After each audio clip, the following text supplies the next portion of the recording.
Hi, and many thanks for listening to this new video in which I'm going to explain you the basics of the descriptive statistics.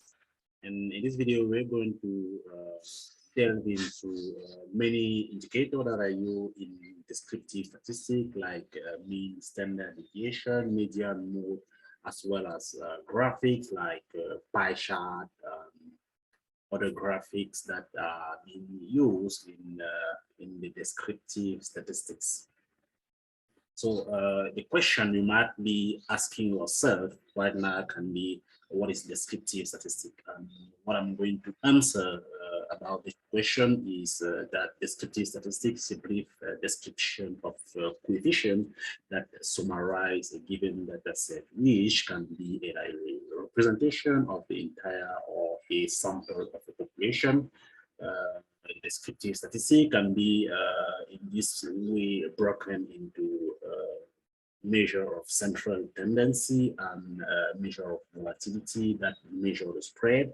The measure of central tendency include the mean, median, and mode, while the measure of volatility include the standard deviation, variance, the minimum, the maximum variable, as well as the characteristics and the skewness of the series. So that's some introduction that we can give to you concerning what is really the descriptive statistics. So descriptive statistics can be used to summarize and describe your data graphically and as well as numerically. Can be used to identify important characteristics of a given population, and you can also use descriptive statistics to share information about war data.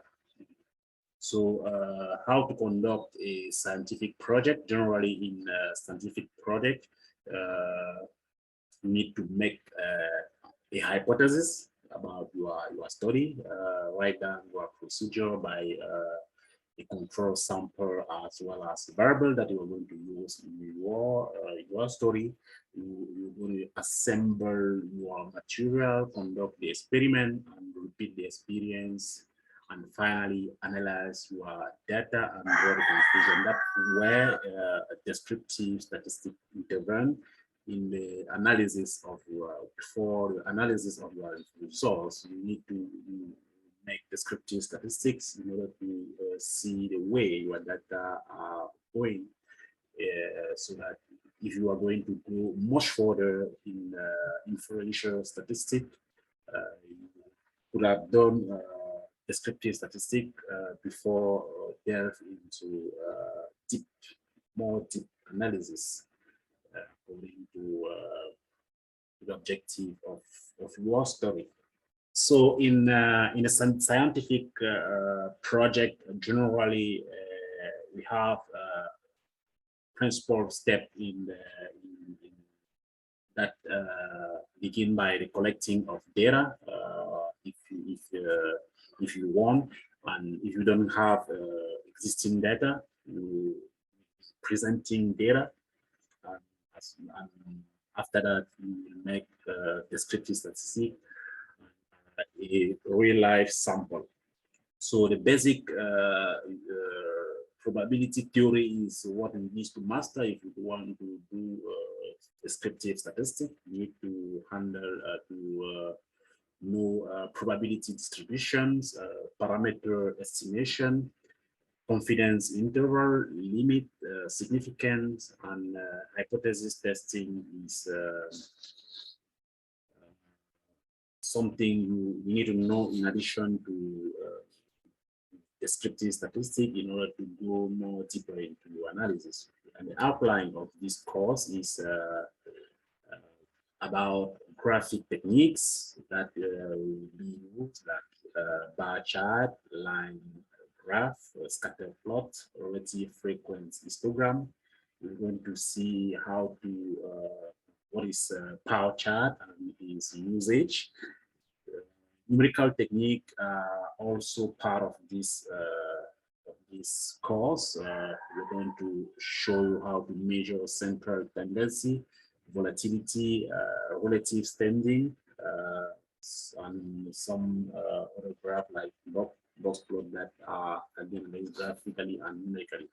As example, we have this bioinformatics trend since 1997. The number of universities that offer bioinformatics training program has drastically increased, as you can see in this figure on the right of the screen.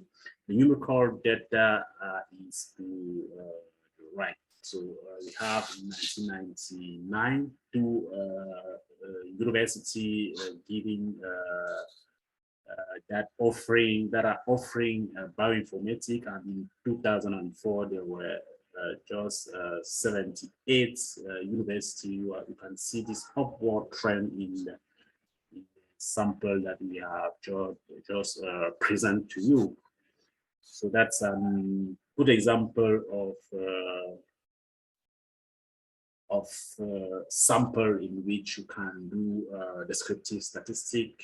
So the first graph, as indicated, the first part of our study is a graph, and we start with bar graph. That is a graph that can be used to show amounts, frequencies in categories. For example, here is on the x-axis, and the number of university offering bioinformatics program is in the y-axis. For each year, in a bar arrives to the number of schools offering the program. Instead of just viewing the number, we can instantly observe that there is an increasing trend in the number of schools that offer bioinformatics program, as you will see in the bar graph that follow. So you can see the bar graph here, and this upward trend. You can see the increasing number of universities that are offering bioinformatics programs. So increasing from just less than 10 universities in 1997, and in 2004 we have more than 75 universities that are offering bioinformatics. So what another type of graph that we can present to you in this course is histograms. That is the graphical representation of a frequency table that is used to summarize categorical, nominal, and ordinal data. So histogram is used to display bar vertically and horizontally. That can be vertically or horizontally displayed. There is the area of proportion to the frequency of the observation fell into that class. So we have for this for the example of Facebook friend, useful when deadline with large data sets show outlier and gaps in data set. So we have the evolution of Facebook friends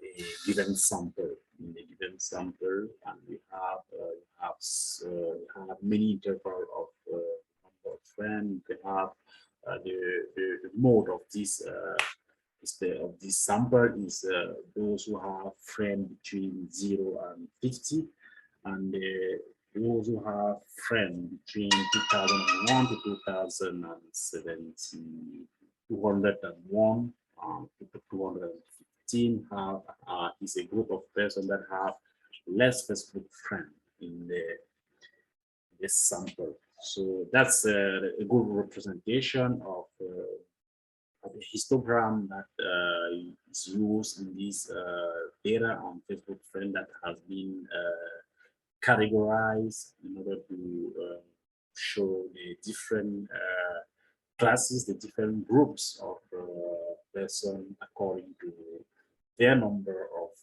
friends in this social network Facebook. So another type of graph is the line graph. So the description is the line graph of the line graph. is a good way, you can say, to display the change in your data over time. So you can display the changes in the data over the time using line graph. So you need to have a time interval and categorical or category on one axis, and the data to be plotted on the other. In our example, here is on the x-axis, and the number of university offering bioinformatics program. We take this example once more. Is on the y-axis. So for each here, a point is plotted at the corresponding height. Then the point are connected with line. Again, so we can instantly observe that there is an increasing trend in the number of schools that offer bioinformatics, as we can see in the line graph, which is just the line that joined different points in the time. So it's the same evolution that we had in our bar graph that just show the upward trend that characterize the evolution of the university offering bioinformatics courses. So, for example, this example lists the test score of 25 biology students. Out of 150 points, the student score were recorded. We will look at the data in the scatter plot, relative frequency histogram, bar chart. The numerical data is shown. So in this example, we'll represent this example with these 25 students. So classroom data. So we have test score of 25 biology students that were recorded, and out of 150 point, the students score were the following. We have 88, 84, 125, 88, 139, 110, 90, 93, and so on. So the scatter plots of the student will represent, and it is the simply a plot of all the test score for each student number 1 to 25. Place a point above the student number at his or her score or her test score. This plot show that the score are distributed all over, and that there isn't a lump of bad or good score, but other than that, this plot is uniformity. So you can see in this plot that the explanation that we have just shown to you previously in the description of the plot. So you just represent every student and his score in this scatter plot. So another graph is the pie chart. From the table we created for our histogram, you can also make a pie chart or a pie graph of the sample data. A pie chart is a circular graph that shows how a total quantity can be distributed among categories. In our sample, the categories are the pair grade. So we have A, B, C, and F as categories. I added a new column to our table that is percent to show the percent of the circle shared for each class, the area of each piece of pie correspond to the percent of test score in each class or category, in this case for each letter grade. As you can see, representation of the pie chart, which is here, we have category C that have the highest percentage. Category C is of 36%, followed by category D, which is 20% in green color. Category C is yellow color. So we have this representation of the classroom data that are just highlighted on the top of the graphic and the table. So we have the different percentage of each class according to the relative frequencies. As you can just on this pie chart is with different colors. So pie chart is a streakable, is very streakable to represent category called data used to show percentage area are proportional to value of category. So we can also represent Facebook friend in the example we did previously. And we can represent people with category with 0 to 50 friend, which is in blue. So we can see that just is the highest percentage, 30%. So we can just move to the measure of central tendency, that is a summary statistics or measure that describe the center of the distribution. We have arithmetic mean, we have median, we have mode that can be used as a measure of central tendency, generally in statistics. That are the three main indicators that are used in the description of central tendency. Arithmetic mean is simply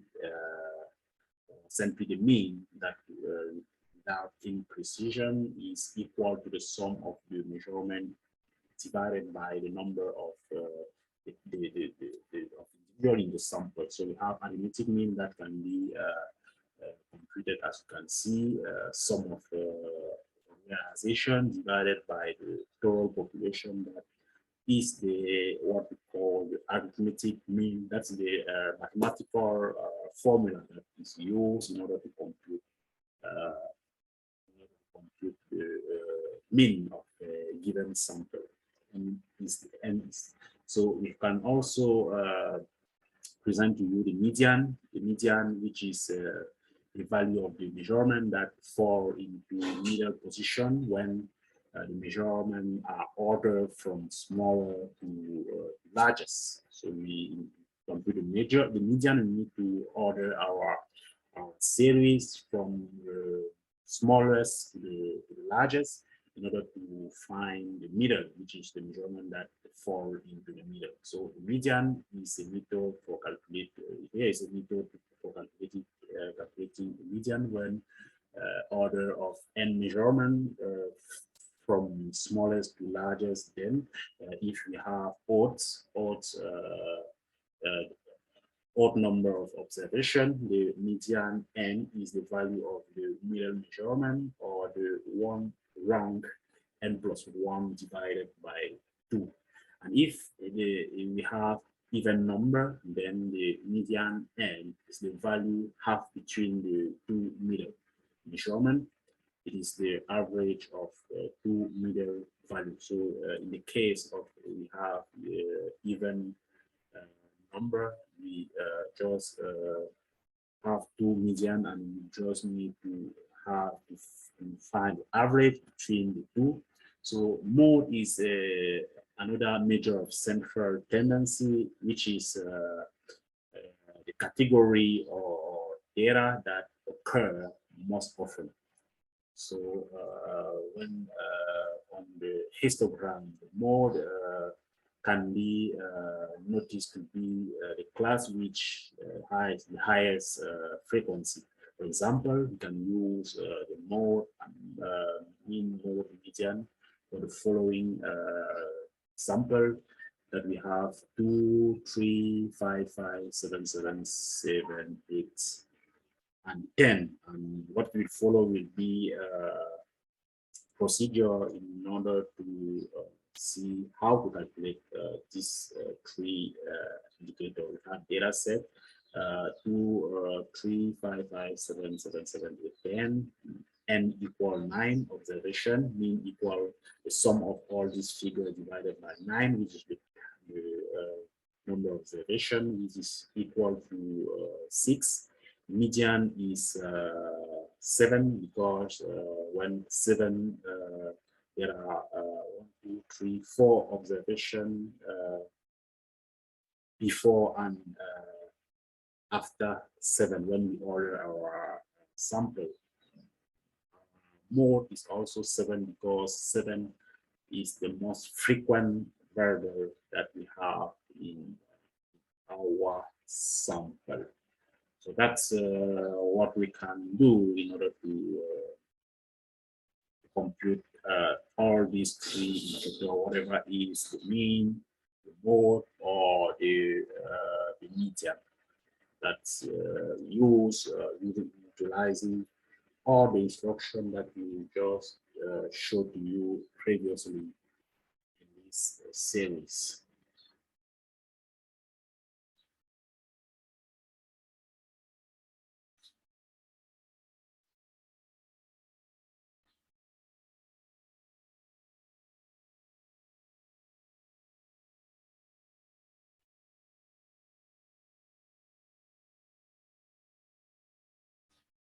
So another measure that can be used in descriptive statistics is the measure of volatility. So after the measure of central tendency, we can present to you a summary statistic or measure that describe how data vary or how it disperses.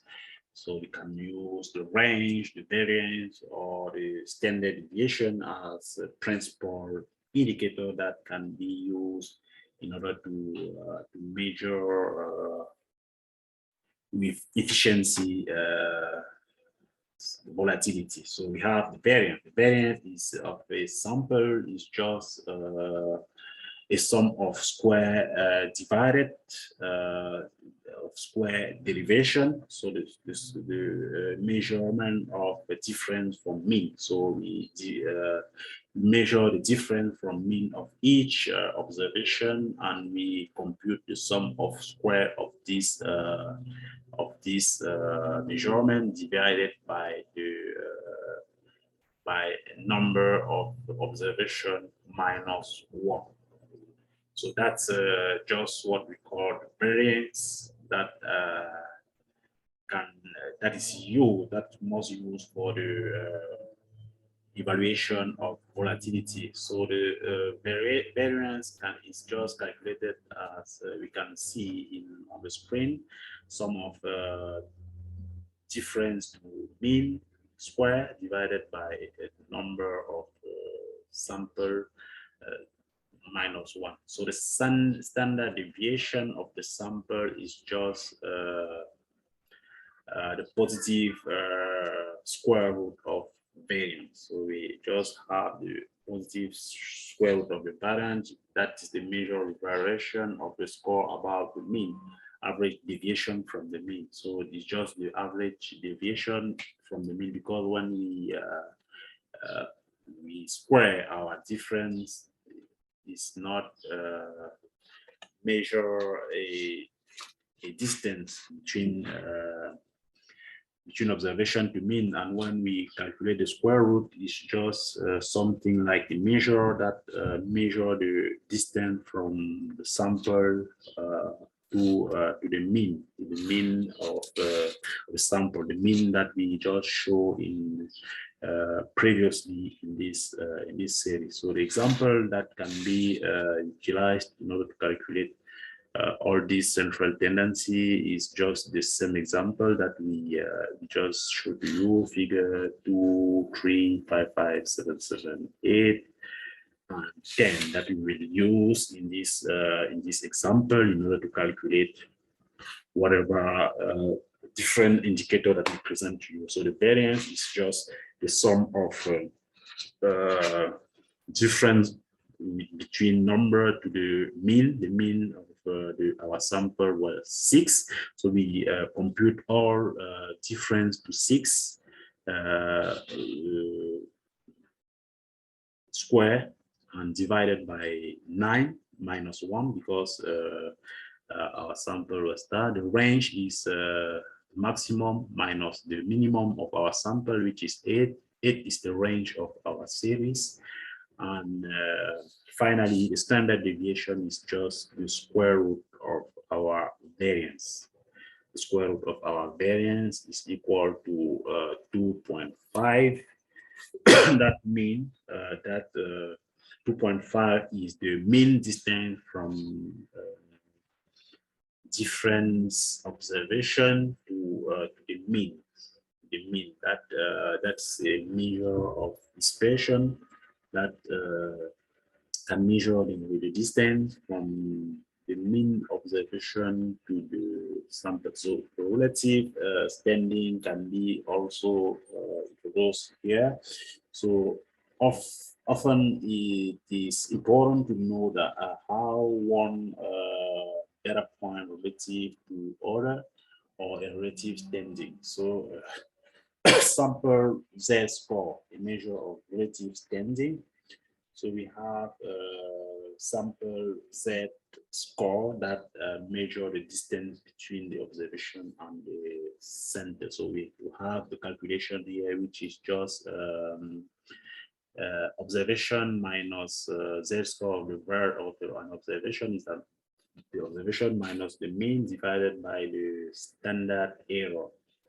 That's what we call the Z score of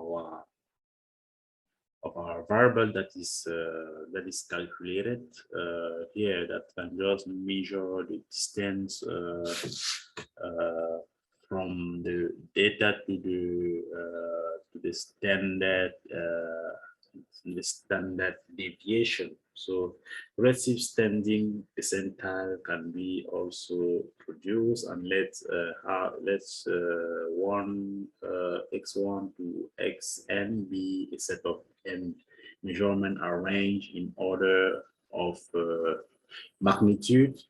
The fifth percentile is the value of x that exceeds p% of the measurement, and less than the remaining 100 minus p%. So that's what we call a percentile. So a relative percentile is a percentile like quartile, lower quantile, first quantile, for example, is 25th percentile. Second quartile, also called median, is 15th percentile. Upper quantile or third quantile is equal to the 17th percentile in the sample. That's the different representation of relative standing in descriptive statistics. So we also have a box plot, as we said earlier, which is the representation of both graphical and numerical representation of explanatory data analysis.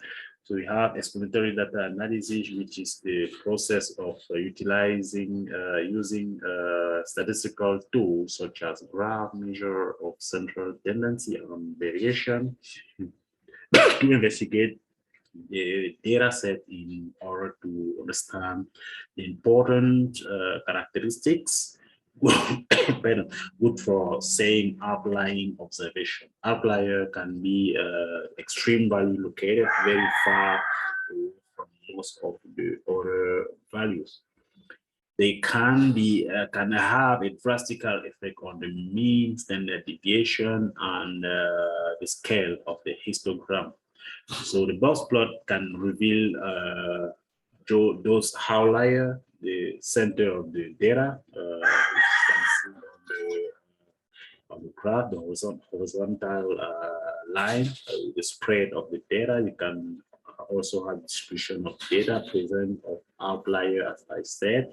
Excellent for comparing two or more data sets. As we can see on our sample, you have A, B, C, and every of ABC have the different percentile. To construct the box plot, we need 5 summary statistics. We need the minimum, we need the first quartile, Q1, we need the median, which is Q2, is the third quartile, which is Q3, and finally we need the maximum. And we'll use all these summary statistics in order to represent our box plots with be interesting in order to detect outlier. As you can see, for example, in B, we have some point that can be considered as outlier. How to construct a box plot? So first is to calculate the first quartile Q1, median M, and third quartile Q3. Calculate the interquartile range IQR by subtracting the first quartile from the third quartile. So the next step is to construct the box above the number of line bounded on the left by the first quartile Q1 and the right by the third quartile Q3. The next step then is to indicate where the median lies, and finally any data observation which lie more than 1.5 of the interquartile lower than the first quartile, or 0 or 1.5 interquartile range higher than the third quartile is considered as an outlier. Indicate that where the smallest value that is not an outlier is by connecting in the box plot with the horizontal line. Also mark the position of that value more clearly using the small vertical line. Likewise, connects the largest value that is not an outlier to the box with the horizontal line, and mark it with another small vertical line. Indicate outlier by dots. So the dots in the box plot will be considered to be outlier, as you can see in the graph here, presenting median by vertical line. We have first quartile, third quartile, and so on. So that's it for this video.